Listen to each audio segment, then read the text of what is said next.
Kailan yung boom truck natin? Good morning po. Ayan.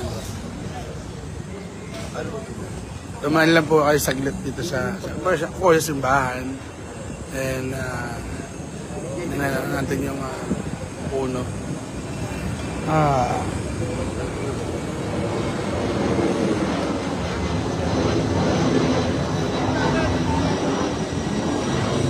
Good morning po sa lahat po ng di pa nagbe-breakfast. Ayan. Dumaan lang tayo saglit dito sa simbahan.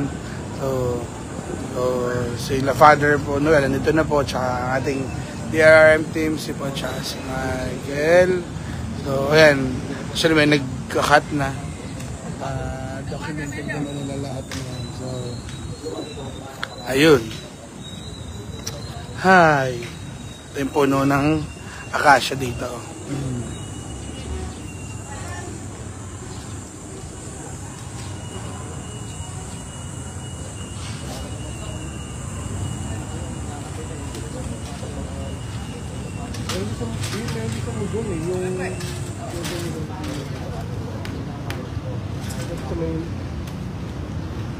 Yung buo puno ng bulak ng Diyos, iba pa po yun.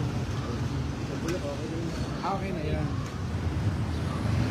Pagkaidad kaya yun, tsaka yun, parang hindi yun, ha? Hindi na. Matanda talaga to.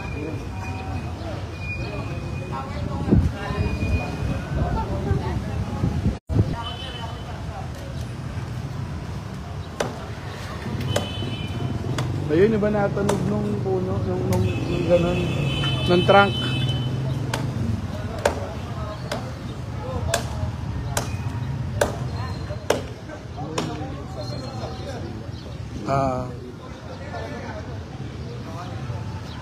Ayan, so tapos sabi ni Pablito Duran, shout out daw kay Michael Balerite. Oh, sino? Good morning po. Ayan, so maraming kahapon marami rin talaga nagulat dito sa pagbuhal ng puno ay talaga hong ganun. Pero syempre ang pamanan po ng simbahan ay talaga may plano na mapunta dito sa ano naman tawag dito, hindi naman siya kumbaga sa mga remains ng puno ng acacia. So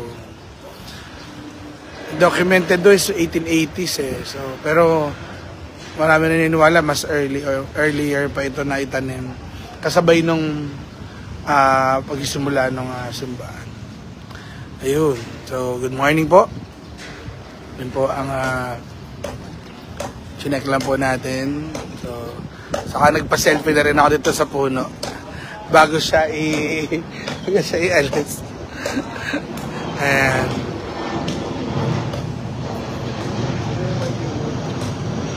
Thank you po, Bernie Santos. Noted po. Ayan. Thank you. Ayan. So, yun daw ginawa sa Marikina Shoe Museum. May plano naman po sina Father kung paano nila yung remains itong puno. Alam ko po, di ko pa ma-disclose po. Pero, sabi, maigi wala namang nasaktan. So, ang tinama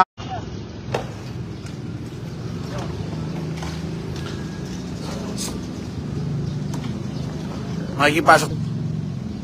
Humina ang signal. Ayun. Ayan. Talagang ano na talaga.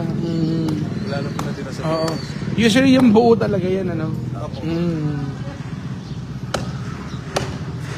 Sa edad na rin talaga.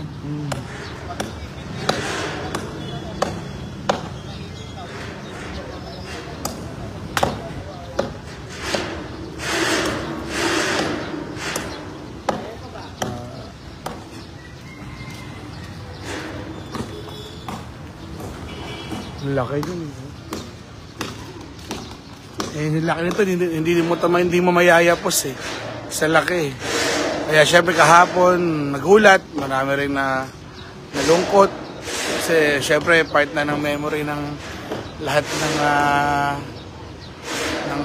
taga-Taytay, mga Catholic faith. So matagal na bahagi. So parang sa kwento nga lagi kasama ng simbahan yung puno.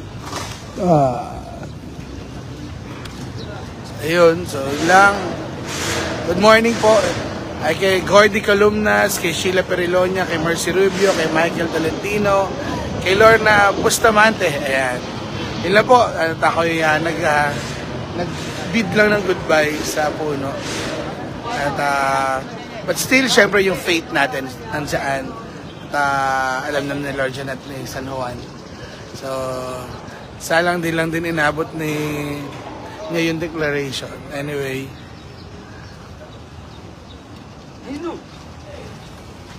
Oo, at Tita Leonora na nalalantat na papawi ang puno. Sa balit lang sila na nandiyan sa imananatili. Tama po kayo dyan. Still the faith is within us. Yun nga lang syempre po, part of us ay malungkot lamang dahil matagal natin naging bahagi itong ng memories natin, ng paglaki natin lahat ng puno na to. So, morning po, ingat po kayo lahat. Smile!